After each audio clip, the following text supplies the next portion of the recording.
Welcome to Scorched Earth and a general reading for the sign of Capricorn, Sun, Moon or Ascendant for the month of October 2024. I hope you are well. I'm using the Night Sun Tarot for you today. Now this deck has a lot of nudity in it and that upsets the AI bots that troll these videos after they're uploaded. So if you see me cover up the card, that's what I'm doing. Nothing untoward, just making sure that this video doesn't get flagged for nudity. Other things to tell you, if the reading resonates with you and you'd like to go a little bit deeper, there will be an extended that you can access at the end. That is via the first link in the description box. The second link in the description box is to my private community, which is the Order of the Phoenix over on the Circle platform. You can get access to all of the extended content for all of the signs for no extra cost beyond the membership fee, which I have kept deliberately very, very low indeed.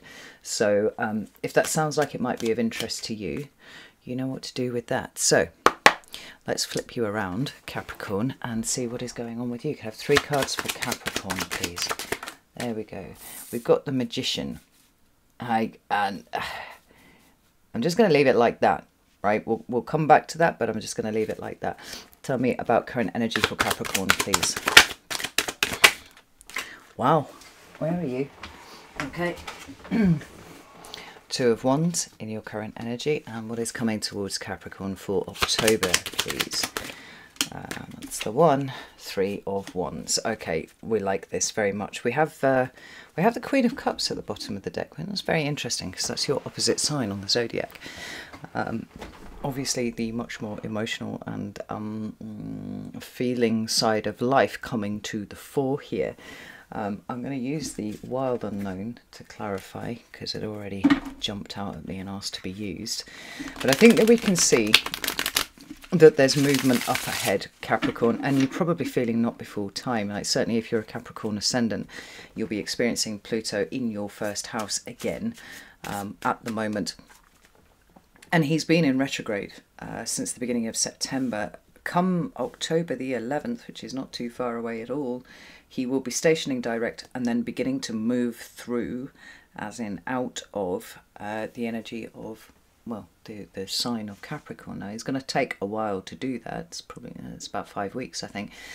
19th of November, he will move from Capricorn into Aquarius. And this whole time that he's been sat on the anaretic degree of Capricorn, you know, whether that is your sun, your moon, or your ascendant, that degree is known as the destroyer degree, right? Degree 29 of any sign is the most potent, the most powerful, because there's this sense of kind of wanting to destroy what is left to be destroyed in order to move cleanly through to the next sign, right? So I've no doubt at all that Capricorns have been feeling the stress of where they are, you know, whether that's something that you've overtly acknowledged in yourself or whether it's just been a low level tension for what, good 5, 6 weeks now. Anyway, tell me about this Magician. Why is the Magician here, please? Okay, we have the 3 of Wands again. And we also have the King of Pentacles. Tell me about the 2 of Wands. We have the Empress. What is this here? We have the 9 of Cups in reverse and the Star in reverse. And why is the 3 of Wands here, please? Right, we've got the 4 of Swords reversed and we've got the Queen of Swords. The Knight of Swords, Queen of Wands, beg your pardon. Knight of Swords is at the bottom of the deck here. That's Gemini energy. And the way that I'm seeing all of this is, it feels almost in exactly the way that we would expect with, you know, how the retrograde of Pluto into Capricorn, and then, you know, stationing direct and then moving out, this state of reassessment of the status quo. Now, the reason that I wanted to leave the Magician as he had fallen like that, even though I'm sure tarot purists the world over are having a fit right now, is because for me, when these cards do not land cleanly in the upright or in the reverse, there's something going on here. Right? There's an instability because it's either shifting from this state into this state or it's not quite committed. Either way, right? It's kind of hanging in a state of stasis because it does not know where to put its energy. And the energy of the magician is, it's creative. It's born from intent, ultimately, right? So what we're doing here is we're trying to manifest something. But I think what I'm seeing playing out through these cards here is an establishment of exactly what it is your intent is. Now, if that sounds a little bit confusing, I imagine that's exactly how you've experienced it, because we have very clear communications coming from the emotional side of you, and there is an emotional side of you, Capricorn, that is inputting information that you did not expect to have to deal with here. Now, you know, I'm kind of laying this out as all very matter of fact, but as we can see here, I think what's been going on with you, internally at least, is kind of seismic. And we see it here, right? So Capricorn never has any problem in setting goals and going after them, right? That's something that Capricorn is able to take for granted about the way that they function within the world. And we have here that desire to move forwards, to do, right? To achieve, to, you know, get to the end of something, right? Because you set a goal, you smash through it, you set a new one. That's just how Capricorn works. But this King of Pentacles is on his side. And this is a feeling of unsettlement that is mirrored in the energy of the magician here. It's like, well, I understand how to manifest what I want. And more often than not, it is about setting that goal and then being absolutely blinkered in my pursuit of that goal. The corollary of this being that obviously there is a long-term goal that has been set somewhere. It's really interesting. I did not know that the propensity to set 5-year plans was something that you tended to see quite often with Capricorn. So my ex-husband used to do it a lot. He was like, this is my 5-year plan. And I was like, ooh, 5-year plan, that's interesting. Why would you do that? And he didn't know it was a Capricorn thing to do either, but it's it's a thing. But he's on his side. Now, this is very uncomfortable for a Capricorn because, you know, what we want is this. We know where we're going. We know roughly how it is that we're going to achieve it. And we're going to apply the work ethic for which Capricorn is so famed in order to achieve it. But there's a questioning coming in here. And like I said, I feel like it very much revolves around this idea of not being able to quite put your finger on what it is that you're intending. And I do think it's because the emotional stuff is coming in and it's putting its input into the equation. And you're like, well, hang on, this is a whole new dimension of information that I didn't expect to have to factor in to what I was doing. Capricorns tend to be fairly black and white about things, at least in my experience. I've noticed that to be true. And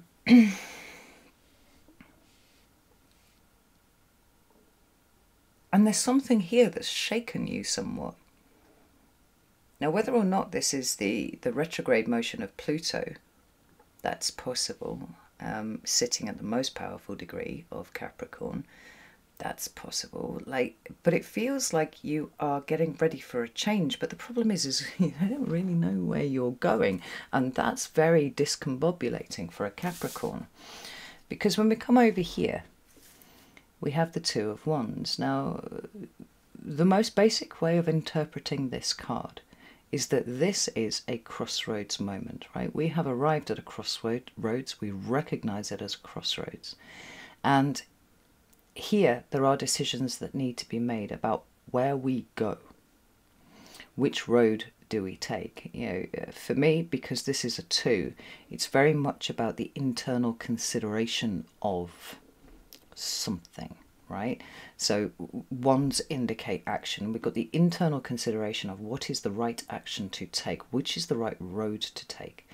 And when this card shows up, you know, I think what we all do is walk through that road in our head. We imagine it with all the information that we have available, and we see where it is that we end up. And then there's this cost-benefit analysis that is taken in the moment of, well, is that actually where I want to end up? Is the juice worth the squeeze? Is it worth me putting in that much effort to achieve this thing? And generally speaking, I think that Capricorns tend to visualize the goal first and then work out how they're going to get there, rather than going, well, I'm going to work like this for so long, and maybe, you know, there could be one or, you know, 1, 2, 3 things that might be available to me out there. It's more like set the goal first, retro engineer the steps to get there. There's something different about the way that this crossroads moment is showing up for you, because it isn't quite as clearly defined as you would like it to be, perhaps because the goal itself is not as clearly defined as you would like it to be. And if the goal is not clearly defined, how is it that you're supposed to retro engineer the steps in order to get there? Now, there are all sorts of things that you could input from this position right now, that could centre around the idea of the control of your actions. And it's like, well, you know, the Capricorns are not generally given to a Jesus take the wheel kind of approach to life, right? We like things nice, and we like to know exactly where we are in time and space. Time, very Saturnian consideration, and what is required of us to get to where we have already established that we want to go. We have the Empress, we have the Nine of Cups in reverse, and we have the Star in reverse. Now, this is very important, Capricorn, because you seem to have arrived at a point in time and space where there is a deeply creative energy that is starting to move through. It feels like it's kind of, it's cracking the cement of a lot of internal stuff. And it wants to move, it wants to flow, and it wants to go in a particular direction. But as it's feeling to you at the moment, it seems very, very difficult to isolate exactly which direction it wants to go in and for what purpose.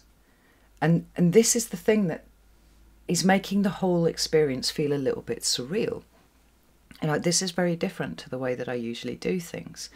Now, we also have the Nine of Cups in reverse, and we have the Star card in reverse. Now, that is really, really interesting. The Star represents Aquarius, Empress represents either Taurus or Libra.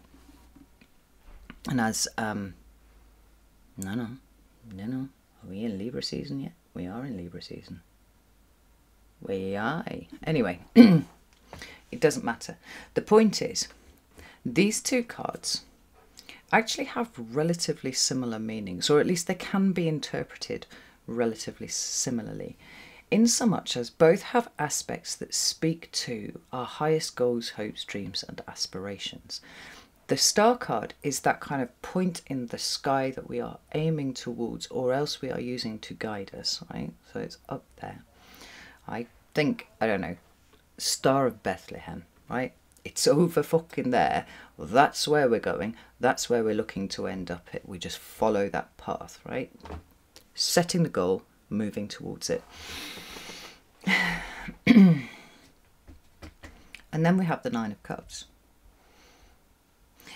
And because there's a major arcana, minor arcana difference here in the way that these two cards are showing up, what we've got is both the aim, the goal, what it is that we're moving towards, you know, what we're connecting to in terms of where we want to move in time and space.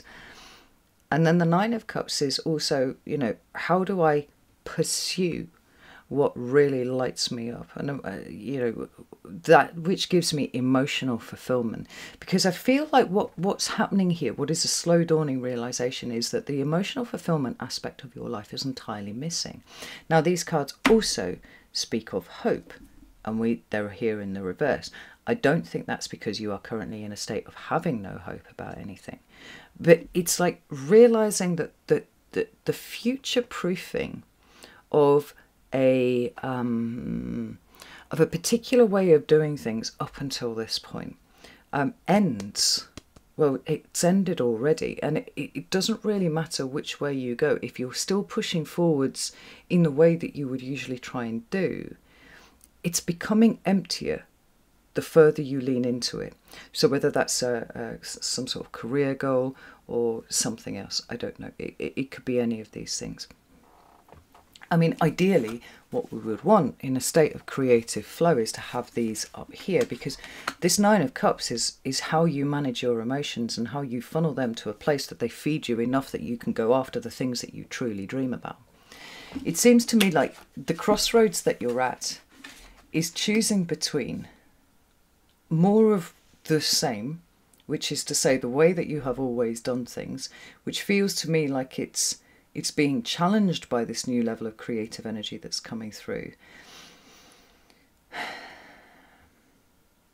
or you choose to do things entirely differently.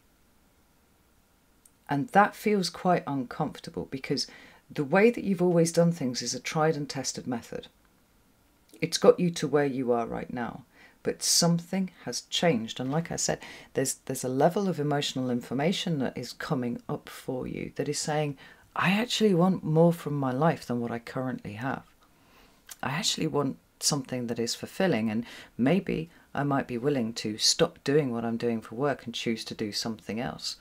Because although, you know, I don't have the stability of what I've been doing, I'll get the fulfillment that has been so absent. The problem is, for me, well, for you, Capricorn, as it feels to me, is this idea that we don't have that end goal. Like, you feel to me like you're being moved by something that is pushing toward this rather abstract idea of emotional fulfillment, but it's not yet defined enough to be able to allow you to pin it to some sort of mental board and then retro-engineer the steps that are required to take you there. Everything feels a little bit amorphous, like a little ephemeral, like it's not really got the structure to it that you would normally desire. Now this makes sense because, you know, the destroyer degree of any sign is going to see that breakdown, right? The way that we have always done things to break down, ready to turn into something else. And the energy of Aquarius is very, very different to the energy of Capricorn, right? There is no structure with Aquarius, or at least not an obvious structure. I think that's probably the fair way to say it. You know, the hierarchy, the rule book, all of these things that we know inside out, suddenly not seeming to take us to where we want to go. Which, you know, puts me in mind of something. Just go off on a little side tangent here, a bit of a side quest, Capricorn. When I got my brain injury, I kind of hermited quite a lot. I essentially withdrew from everywhere and everything that I've been doing for a while, right? And at the point where I was under the care of the community acquired brain injury unit, it necessitated me going to a clinic, right? Now, we're talking about an area of Newcastle that I know very well, like I can navigate it like the back of my hand, you know, just been there a lot. And this first session that I had to go to, so I hadn't really been going anywhere for months, I got in the car and I was like, right, this is where the clinic is.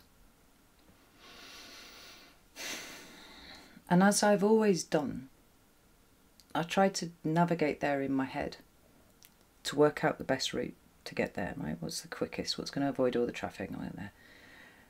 And I was following this thing, and I couldn't get from where I was to the clinic. And this really distressed me a lot, because I've got actually quite a good memory for kind of navigating about, or prior to 2017 I did, at least anyway.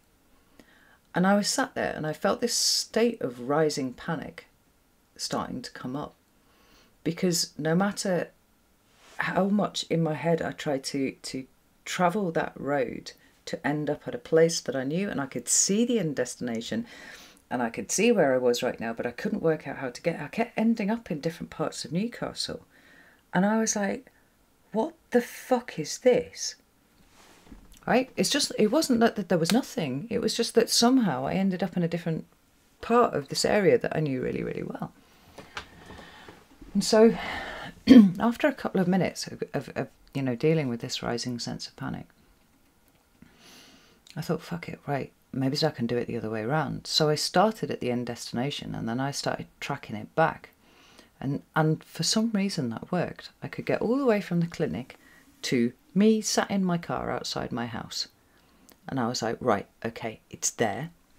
It's in there somewhere. It's just obviously not working forwards for some reason. So on the whole drive, which I don't know, was about 20 minutes from where I was I kept going in my head to where it was and coming back to navigate to where I was right now to tell me what the next thing is, that, you know, the next road that I had to take, the next turn, whether I had to carry on at the traffic lights or not, right? And I successfully managed to get there. Interestingly, I told my psychologist about this a few weeks later, and she was absolutely fucking gobsmacked that it occurred to me to try flipping it around and doing it the other way around. Maybe that was the Capricorn bit of me right there, right? The reason why I'm telling you this is because I recognised that slight sense of rising panic. Now, in that moment, I had a way that I could get around it and do it a different way.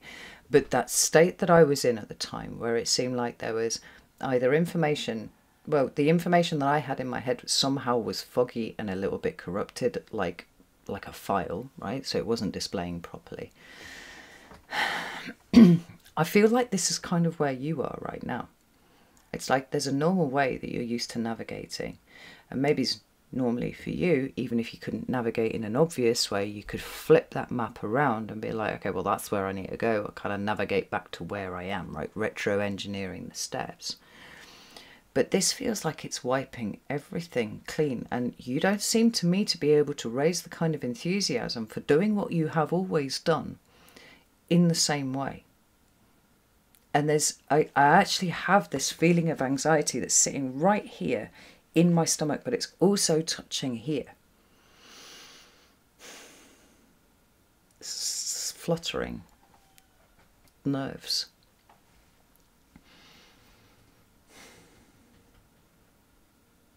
And so the crossroads is not, am I going to choose this thing or that thing, right?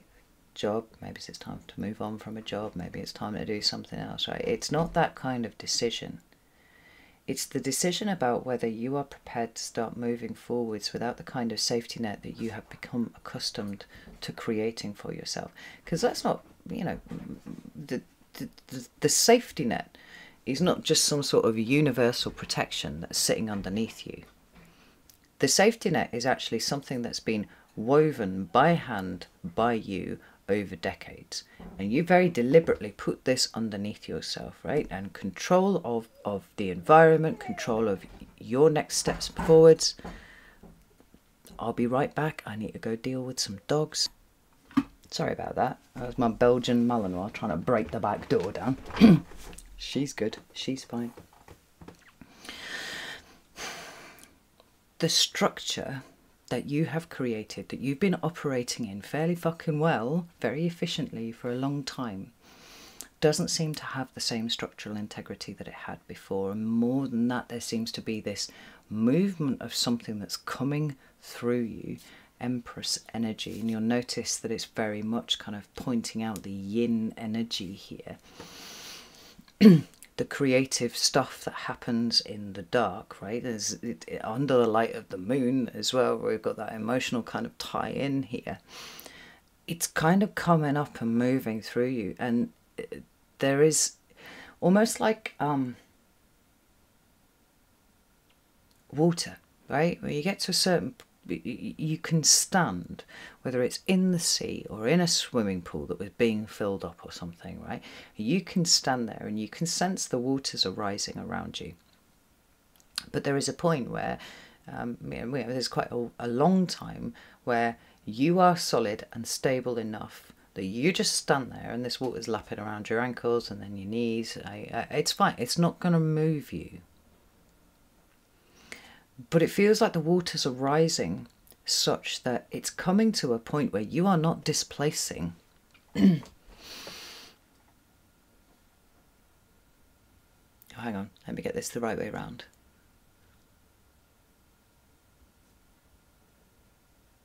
You don't weigh more than the water anymore.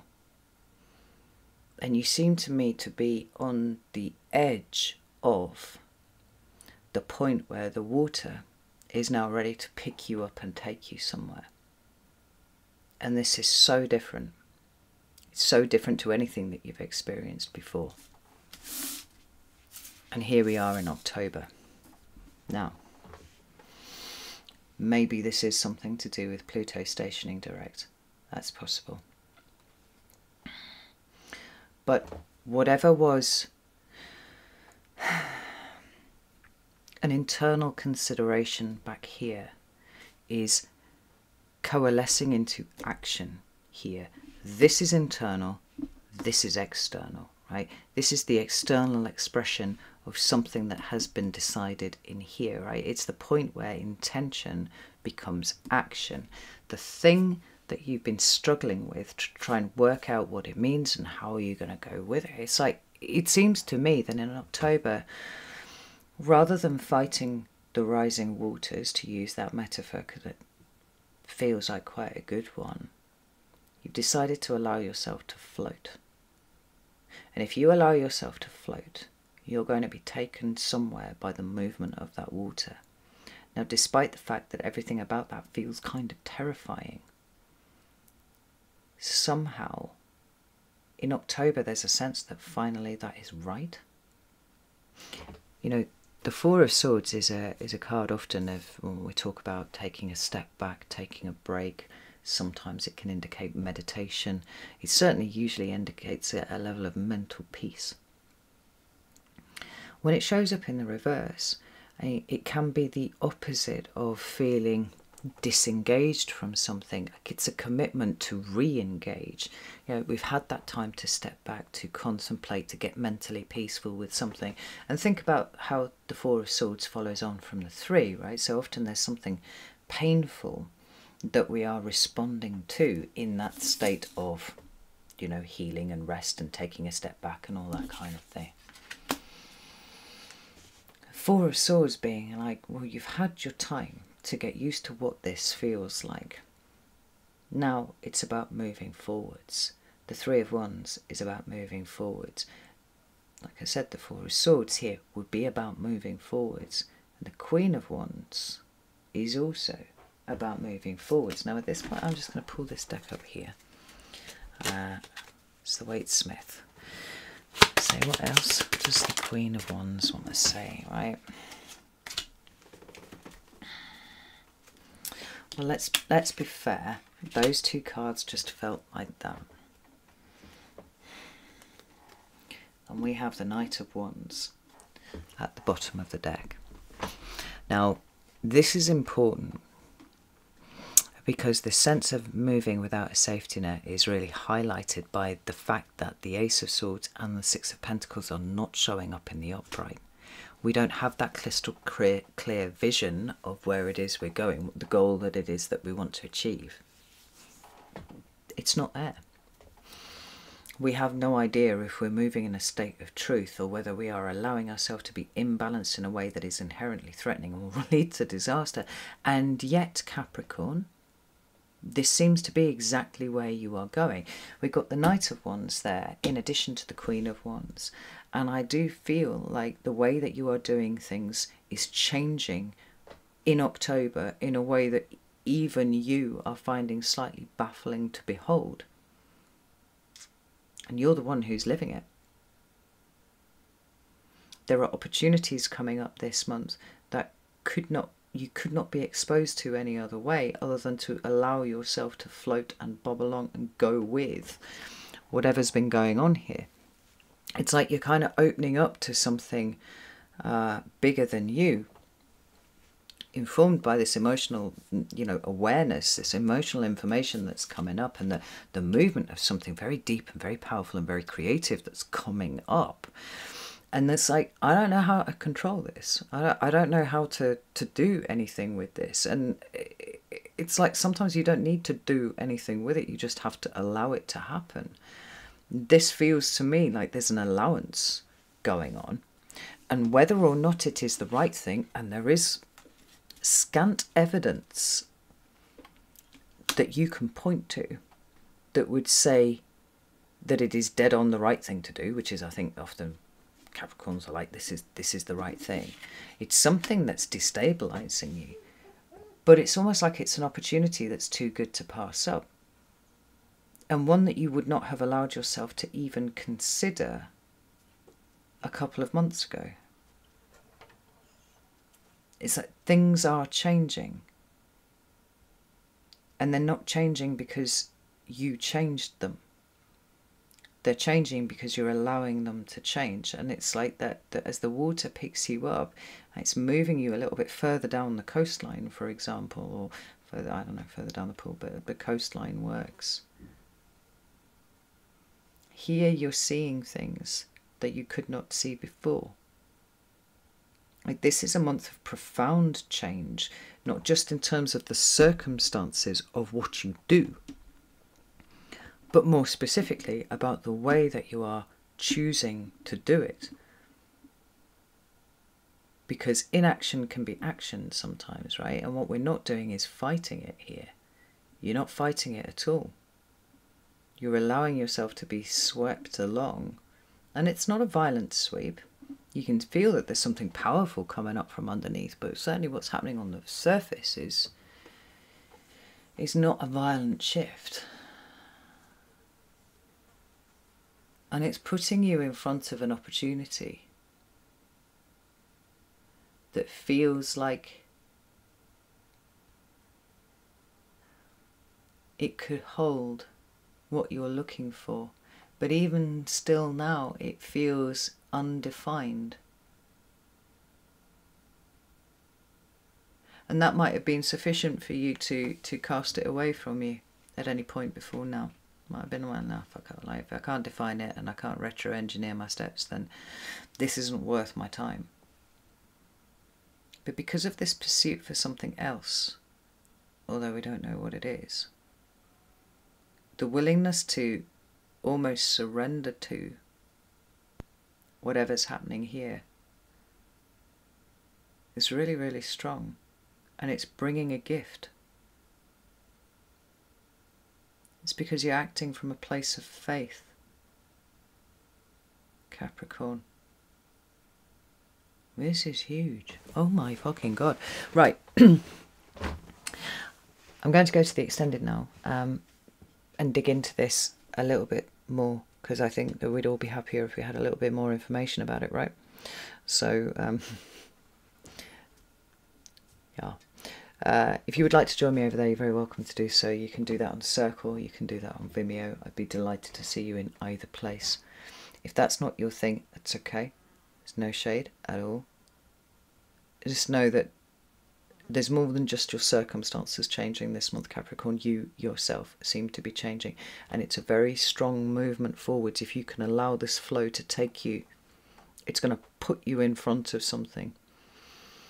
And just because you can't define quite what it is yet, it doesn't mean that it's not the right thing for you, because I think wholeheartedly, I really do believe that it is the thing for you. And this is going to open up a lot of doors that might otherwise have remained closed, both figuratively and, you know, well, figuratively, literally, and internally, externally. Yeah. All right. Know that I love you all very, very much, and I'll see you soon.